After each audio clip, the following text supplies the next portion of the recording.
المدير الفني للنادي المصري كابتن طلعت، يعني اقول لك هارد لك.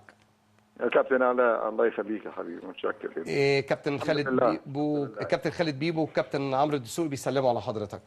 تحياتي لهم. طيبين. كنا بنتكلم دلوقتي يمكن بدايه تشكيل المباراه من خلال النادي المصري، يعني ربما كان هناك مهام دفاعيه اكثر من هجوميه. هل احنا كنا محقين في هذا الطرح ولا حضرتك كان لك رؤيه ثانيه؟ لا قول لي الطرح ده حيثياته ايه بس عشان كابتن عمرو الدسوقي يقولوا لحضرتك عشان هو اللي طرحه منذ قليل. كابتن عمرو كابتن حضرتك كابتن طلعت، كنا بنلعب حسام حسن واحمد زهران وايمن سعيد في نص الملعب.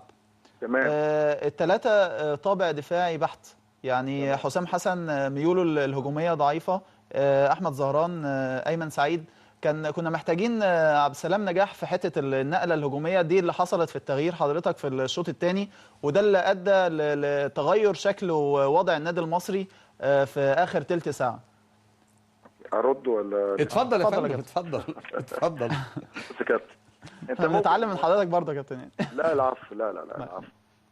انا في ماتش هديك مثل بس صغير ردا على الكلام اللي انت بتقوله. يعني في ماتش طلائع الجيش الانطلاقات من منطقه نص الملعب، وكنا بنلعب يعني بثلاثه بيفترض ان هم لهم دور في المسانده، وللاسف ما كانتش على المستوى المطلوب. لاننا كنا بنلعب باربعه تحت، فكان في قلق عند الراجل اللي متاخر وهو ايمن سعيد، كان دايما بيسقط تحت الاثنين الستوبر، فكان المسانده للحته اللي قدام مش على المستوى. انا في ماتش الانتاج لعبت بليبرو، لعبت 3-5-2. مظبوط.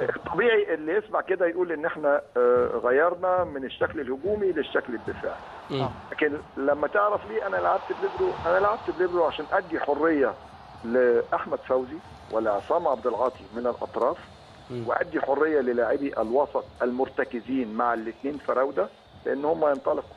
وكانت نسبه استحواذنا في ماتش الانتاج من اعلى من اعلى المباريات اللي حصل فيها استحواذ، ومع احنا جا فينا جون من كورنر، من كره ثابته. والنتيجه لا تعبر عن شكل الهجوم او الاتزان ما بين الهجوم وما بين الدفاع عندي. يعني النهارده انا لما العب بثلاثه ارتكاز فله هدف، هو اني في عندي ثلاثه قدام عايز اديهم حريه لعدم اداء الادوار الدفاعيه بقدر الامكان، ولكن ده ما يبقاش على حساب الاستحواذ في منطقه نص الملعب. لو زودت رابع في منطقه نص الملعب بميول هجوميه من البدايه كان ممكن قوي نص الملعب يروح مني، وانا عارف انه اقوى منطقه في عند سموحه هي منطقه نص الملعب اللي فيها مارك وجودوين وطارق حامد، يعني منطقه الى حد كبير يعني غنيه بلاعبين عندهم القدره على ان هم يأدوا ادوارهم الدفاعيه والهجوميه بشكل كويس.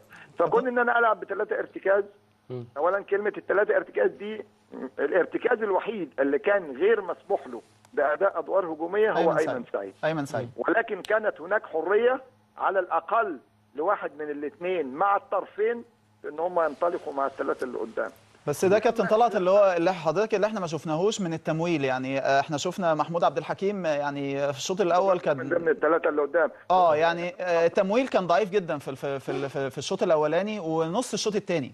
اول ما بدا حضرتك غيرت اللي هو عصام عبد العاطي ونزلت مكان عبد العزيز توفيق مع تغيير خليفه، وبرده لما غيرنا عبد السلام نجاح شفنا ان النادي المصري امتلك زمام المباراه وكان في قيمه هجوميه كبيره جدا في ملعب نادي سموحه. انا ما غيرتش شكل الطريقه، انما انا غيرت افراد لعدم توفيقهم.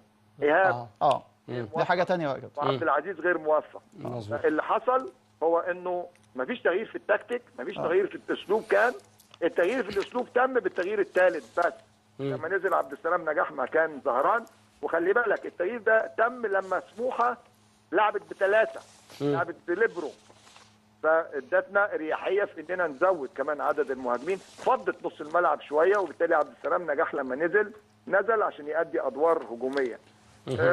يعني الامور ليها حسابات خاصه، اعتقد انه من خلال متابعتي ومعاشرتي للاولاد اقدر شويه يعني على قدي ان انا اقيم الامور. كابتن طبعا انت مدرب كبير.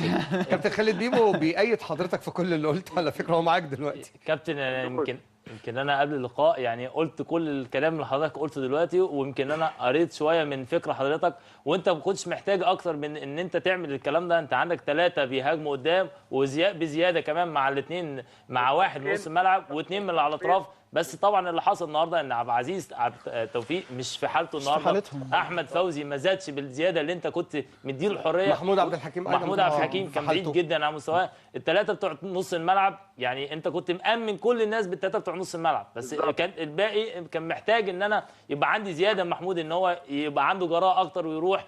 هروب النهارده ايهاب المصري وبعيد جدا عن مستواه وعمال يهرب على الاطراف، فقفل كمان على احمد فوزي، فما ادكش الكلام اللي انت قلته بان انه كده. يتنفذ. دي حقيقه كابتن طلعت، هل حضرتك كنت حاطط نتيجة سموحة مع المصري في الموسم الماضي في حساباتك واتقالت للعيبة في المحاضرة؟ اطلاقا خالص. لا اطلاقا. اصله فرقه السموحه حصل فيها تغيير برضو كبير مش قليل، واحنا عندنا حصل تغيير كبير مش قليل. التكتيك اللي ممكن كان في مباراه سموحه بتاعت الموسم الماضي مختلف. اعتقد هم سموحه كسبت هنا 3-1 في الموسم 3-1 بالظبط. مظبوط. انا اتفرجت على الماتش ده. يعني بالرغم من بعد الناس عن هناك يعني تغيير في تشكيل سموحه، لكن انا اتفرجت على الماتش ده من 3 ايام. يعني برضو كان حضرتك يعني بتفكر فيها من بعيد. طيب كان يهمني في ناس لازم كنت اشوفها عندهم. في ناس زي ما اتفرجت على ماتش سموحه الاخير مع المقاولين برضه. يعني عشان تعرف على الاقل ادائهم يعني. بالظبط. كابتن طلعت، الخناقه انا بسميها خناقه اللي حصلت النهارده والمشاكل بيأثر تأثير سلبي على حضرتك واللاعبين في المباراه؟ انا خارج هذا الموضوع، لكن انا عايز بس اقول ملحوظه اذا سمحت لي. اتفضل يا فندم. النادي المصري، نادي الاسماعيلي، نادي الاتحاد لا يقل ابدا عن الاهلي والزمالك من حيث الجماهيريه والاهتمام من لجنه الحكام. البلد بتمر بظروف اعتقد ان هي مش خافيه على اي حد. الحرص في التعامل في المواقف الحساسه هي مسؤوليه كل مسؤول داخل مصر، بما فيها لجنه الحكام ورئيس لجنه الحكام. بمعنى انا لما اكون بلعب في بورسعيد فانا مطالب بان انا احط طقم عنده من الخبره والحنكه اللي يقدر ياخد القرارات المناسبه وفي التوقيت المناسب. ده لا يقلل من الطقم اللي كان موجود النهارده، ولكن الخبره خلقت الموقف اللي انت بتتكلم عنه. قله الخبره بمعنى يعني انا مش عايز اتكلم عن لعيبه، لكن انا هدي مثل. يعني حصل نوع من الاستفزاز النسبي من حارس مرمى سموحه النهارده، واحنا اشدنا بالحكم على فكره من منذ يعني قبل حضرتك ما تدخل معانا.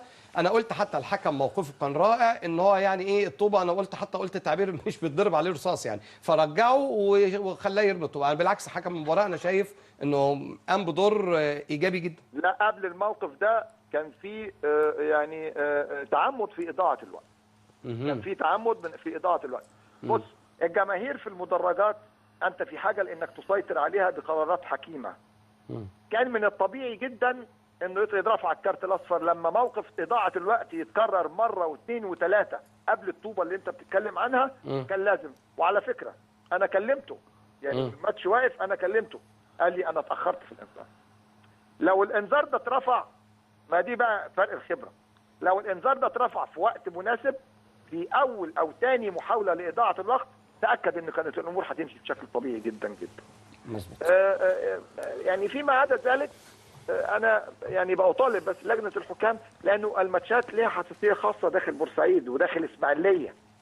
انا بطالب لجنه الحكام ان تتعامل مع هذه النوعيه من المباريات باهتمام اكبر شويه. كابتن طلعت، نقلا عن الاستاذ كامل ابو علي واللي قال لنا كده مراسلنا محمد غندر، قال قبل المباراه بغض النظر عن النتيجه لو في ايدي اخلي كابتن طلعت يوسف يمضي دلوقتي موسم زياده كمان هخليه يمضي. ردك ايه؟ بص، انا بتعامل مع مستر كامل ده انا اعرفه مثلا من 3 شهور بس، يعني عمري ما شفته ولا من 3 4 يعني من قبل التعاقد باسبوعين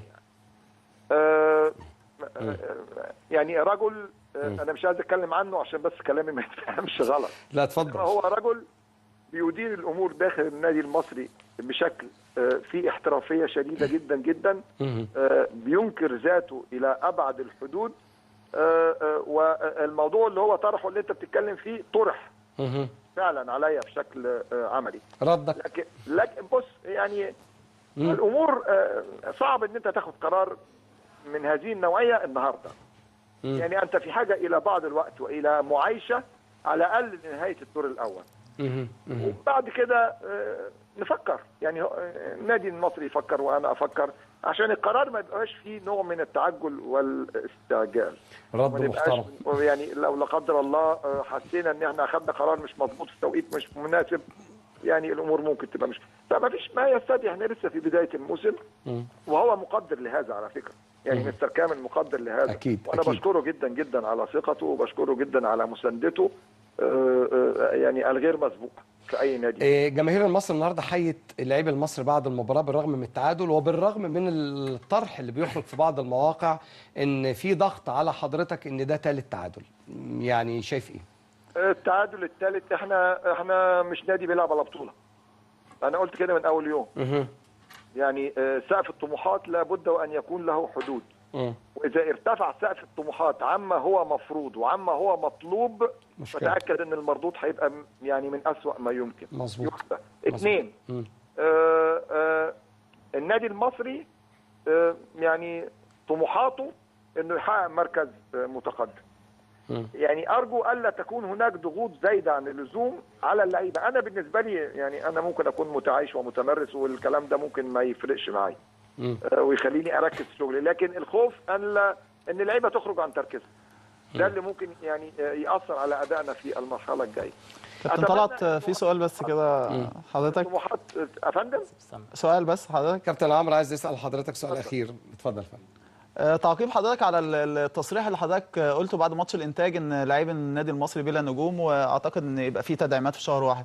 حضرتك ايه خطتك في الفتره اللي جايه بالنسبه للتدعيمات للنادي المصري، وخصوصا ان مستر كامل يعني من بدايه الموسم وهو يعني موفر لحضرتك كل الادوات اللي حضرتك بتطلبها يعني؟ بس اخد الجزء الاولاني من كلامك. يعني انت بتقول ان انا قلت ان النادي المصري بلا نجوم. التصريح ده انا قريته، انا ما اعرفش نقلا عن حاجه، وانا حتى قلت للكابتن يعني عمرو بتاكد يعني من حضرتك يعني. بس اتفضل. انا بتاكد من حضرتك بس يعني. بص يا عمرو، أيوة. انا صعب جدا ان انا اقول ان فلان ده نجم جوه الفرقه، حتى لو كانت عندي قناعه انه فعلا كده. انا ما احبش الاداء يكون مش واخد شكل التيم ورك. اذا كان هناك نجم، فالنجم بحجم عطائه وتعبه وجهده وروحه وتصميمه والتزامه، ده النجم. كويس؟ مظبوط. قد يكون هناك يعني على مستوى مصر بقى يعني قول لي النجوم اللي ممكن يعني نتكلم عنها، هتلاقيها احنا بنتكلم في 4 5. ده كتير، ده بالكتير على مستوى مصر. 4 5 دول كتار قوي على فكره اذا لقيتهم. انما قد يكون هناك 50 60 واحد مقاتلين، ومن خلال قتالهم يخلقوا من النجوم. ده اللي يهمني. يعني الكوره ما بقتش تعترف، يعني مع احترامي يعني كابتن محمود الخطيب، انا لعبت قصاده كتير، يعني هو لاعب موهوب بمعنى الكلمه. كويس؟ ولكن لو محمود الخطيب لعب في العصر اللي احنا فيه دلوقتي اللي هو فيه عنف وخبط ورزق، مش هيبقى بنفس القدر اللي كان عليه، مش هيظهر بنفس القدر.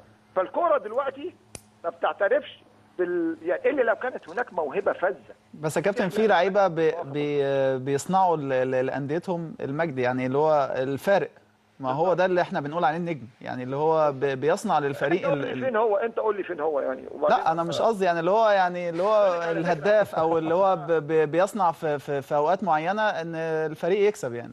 اوكي، ومع ذلك التصريح ده يعني بالنص ده انا ما اعتقدش ان انا ممكن اقوله بهذا الوضوح. انا متاكد والله يعني. والله انا متاكد فعلا. انا بشكرك كابتن طلعت وبالتوفيق، والقادم باذن الله يكون افضل.